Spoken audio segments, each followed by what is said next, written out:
Kumusta kayo mga bata? Ngayon naman ay ang pag-aaralan natin ay tungkol sa subtract dissimilar fractions in simple or mixed forms without regrouping.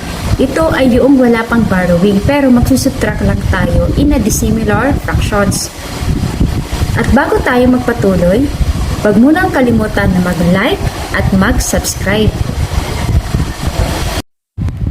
Let us study the first problem. What is 1/5 subtracted from 7/15? So, itong tanong na to, ang ating keyword na kailangan tandaan ay subtracted from.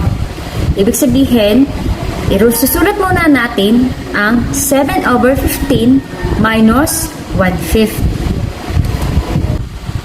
So, let us arrange the given into vertical form. So, that is 7/15 minus 1/5. And then, we need a common denominator to subtract these fractions. So let us do the listing method. Let us count by 15s. So that is 15, 30, 45, and 60. And then let us all count by 5. So that is 5, 10, 15, 20, and so on. And let us look for the least common denominator. The first number in common that appears on both lists becomes the common denominator. So the answer there is 15. Yun ang kanilang LCD. So let us now make an equivalent fractions. So in this case, we will just use 1 because it's already 15. 15 times 1 is 15. Multiply the same number to the numerator. So that is 7 times 1 equals 7. Another thing is on the second fraction, the number that we can use is 3 in order to get 15. So that is 5 times 3 equals 15 and 1 times 3 equals 3. Let us subtract the numerators. 7 minus 3 equals, the answer is 4, and let us copy the common denominator which is 15. Because between 4 and 15, there is no same number that can be divided, and that's already in simplified form. So therefore, 1/5 subtracted from 7/15 is equal to 4/15. Let us now proceed to problem number 2. What is 7/8 minus 3/4 equal to? This is not that as tricky problem because all you have to do is to copy the problem itself.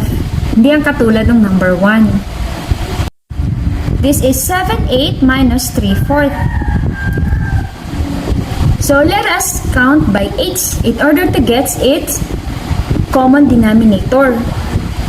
That is 8, 16, 24, 32, 40, and so on. And let us all count by 4s. That is 4, 8, 12, 16, 20. The first number in common that appears on both lists becomes the common denominator. As we all see, that is 8. The LCD is 8.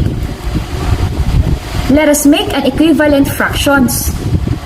This time, we will just need to use 1. 8 times 1 is 8 and 7 times 1 is 7. On the second fraction, since the given is 4 on the denominator, we're going to use 2. That is 4 times 2 equals 8 and 3 times 2 equals 6.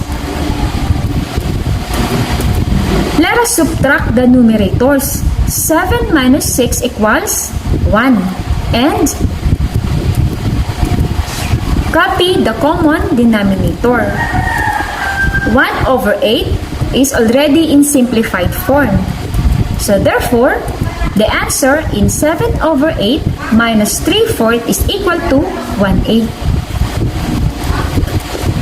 Let us now proceed to problem number 3. What is 8 and 3/8 subtracted from 20 and 3/4? So this is a little tricky but all you have to do is to remember the word subtracted from. Pagka ganon, yung pangalawa ang una nyong isusulat para hindi kayo malito. Ibig sabihin nun, 8 and 3/8, yan ang subtrahend at ang minuend ay ang 20 and 3/4. Kaya, ang pagsulat niya ay 20 and 3/4 minus 8 and 3/8. So, we need to find the common denominator. Let us all count by 4s. 4, 8, 12, 16, 20, and so on. Let us all count by 8s. 8, 16, 24, 32, 40. So, let us look for the first number that appears on both lists or the least common denominator. Our least common denominator is 8. Let us now make an equivalent fractions. For the given 20 and 3/4, para maging similar fraction siya, let us multiply it by 2. 4 times 2 equals 8 and 3 times 2 equals 6. The next is, in this case, pareha silang 8, so we will just multiply both by 1. 8 times 1 equals 8 and 3 times 1 equals 3. Let us now subtract the numerators.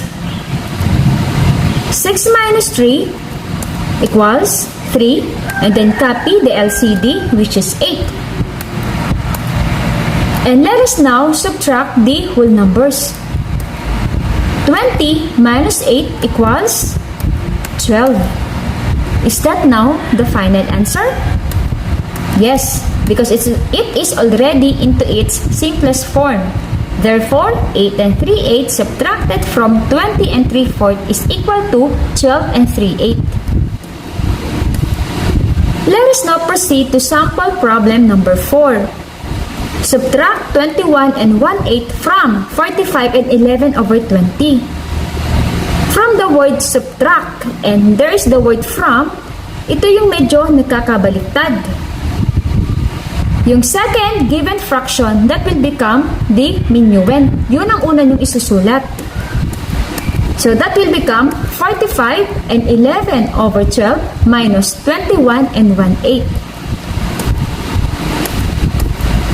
Let us now find the common denominator by listing method.